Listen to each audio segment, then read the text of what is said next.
Words have power. Power to build, encourage, create, and transform. But words can also diminish, devalue, deceive, and destroy. It is said that we speak about 7,000 words a day. That's 7,000 opportunities to either tear ourselves apart or bring each other together. If every thought becomes a word and every word becomes an action, how are we fueled by our response to words? How does our state of mind, culture, gender, religion, or politics align with the words, phrases, and sentences we use every day? It's time to consider the human response to various situations that are powered by words. Niyi, thank you so much for joining me today. I'm really pleased that you could make it.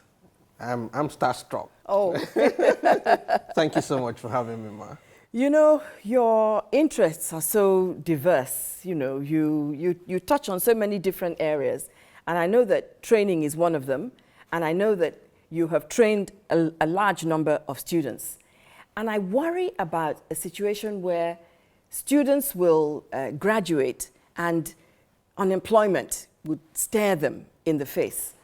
I know that you're an entrepreneur, and I think it's important for people to start thinking in terms of different ways of generating income. I heard this expression: change your state, not your estate.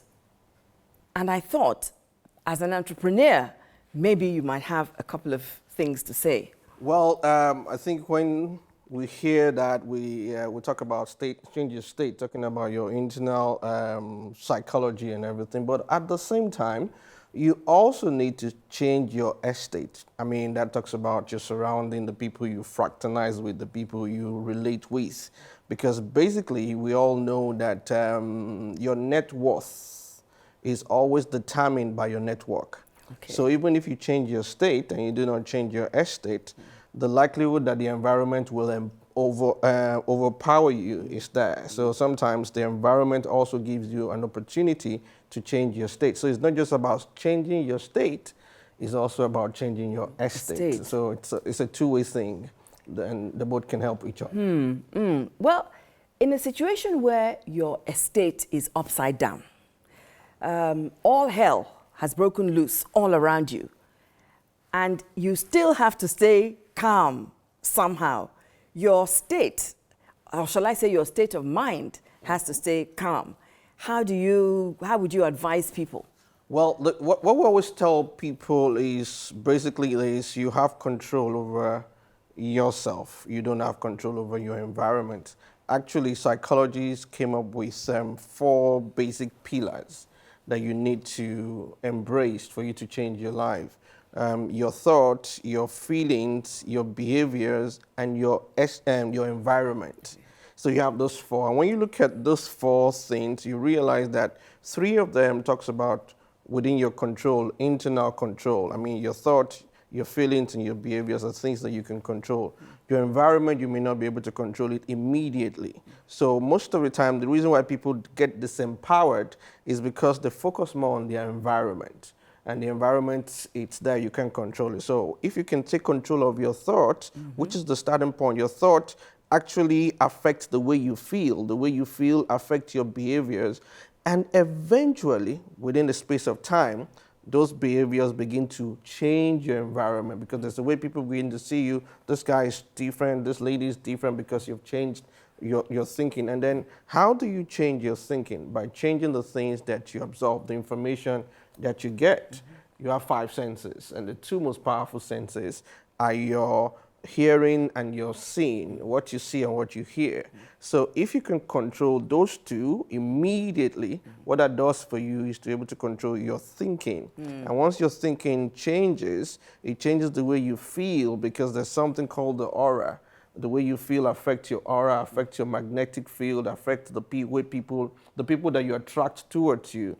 And then that eventually changes your behavior, because everybody, you can be in Mushin, but not act like the street people, because your feeling has changed, you're seeing yourself in a different light, you're feeling yourself in a different way, so that has affected your behaviors. And within time, even the people in your so-called deprived or degraded environment begins to look at you and say, no, there's something different about this person. And I think that's where people can take it. Definitely, state and estate, those two must work together.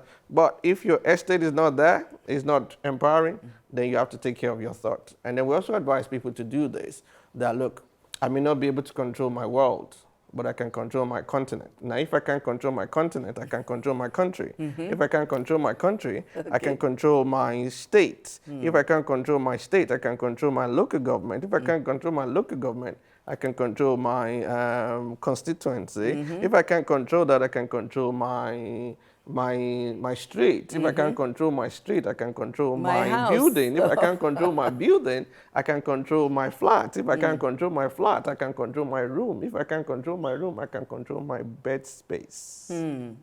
So there's always something you can control. People become disempowered because they can't see that little thing that they can control. Once you can see that little thing that you have within your control, then the change starts. And the issue, as you were talking, the issue really are those three letters, S-E-E, see. Yeah. What is it that you can see? Who is it that you're looking at? Yeah. What is it that you can hear? Because you can hear, Yes, ma'am. but you may not understand. Yes, ma'am. Yes, Yeah. ma'am. Yeah, well, I always tell people everything is all about interpretation. Whatever you hear, how you interpret, it's not about what you hear, it's not about what you see, it's about what you interpret. And then your interpretation is always down to your frame of reference. All right. And your frame of reference is always that your education, your exposure, the people you hang out with, because that's very important.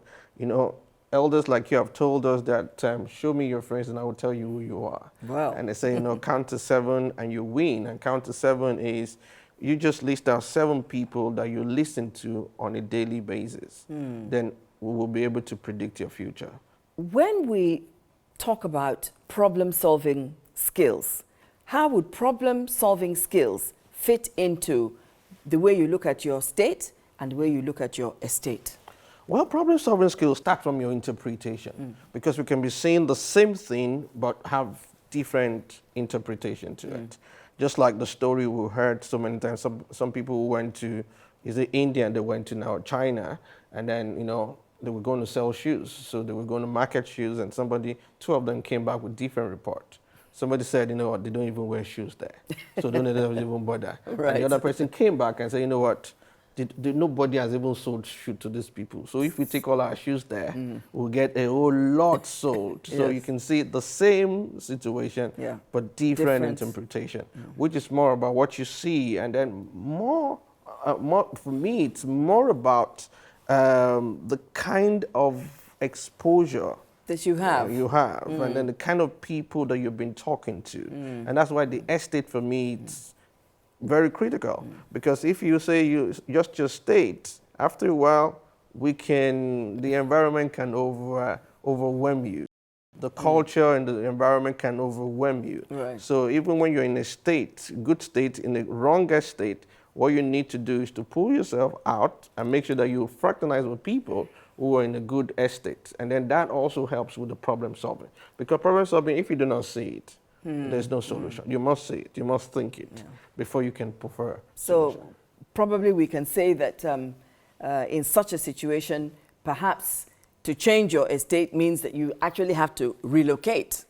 Change your friends. Yes. Change your friend. You can be in a place in there, but you have more people you listen to than the people that are very close to you. Right. And then the time you spend, the kind of TV programs you watch also. The books you read. The books you read and all those things are very, very important because you can be with people, but you're watching different things than they are watching. You're reading the kind of books that people don't read in your own estate, and that can also help you because most important thing is what you see and what you hear.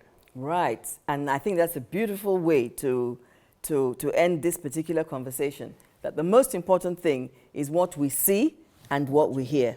Thank you so much, Niyi. Pleasure. I'm Pleasure. grateful. I'm excited.